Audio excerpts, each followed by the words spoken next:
Kay Maricel Arevalo, shout out.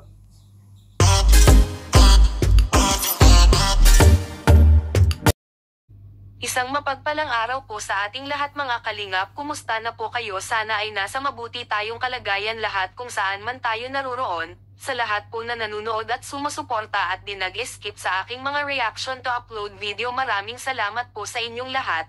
Ito na naman po ako, Maricel Arevalo, magbibigay sa muli ng kunting reaction at opinyon sa aking mga videong napanood.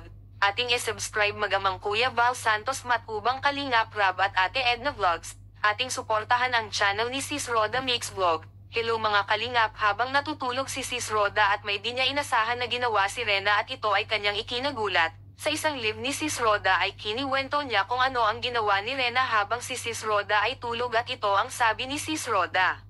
Pagdating ko natulog ako, siya nagsulat pa. Bumaba pa yun dito siya nagsulat sa sa baba. Pero hindi siya napapagod. Maraming bata to, energy. Samantalang ako, bagsak ako pagdating dito sa bahay. Natulog talaga ako. Ang ano lang energy ni Rina, ang taas. Bata pa kasi ay. Yan, taas ng energy. So ayan mga guys, ang sarap pakinggan at nalalaman na ang pagpoporsige ni Rena sa kanyang gawaing paaralan dahil kahit di pa siya pumapasok sa school at ito ay nag-aaral siya ng kusa at alam natin na ito si Rena ay matalino. At dyan natin maoobserbahan si Rena na ito ay magaling na.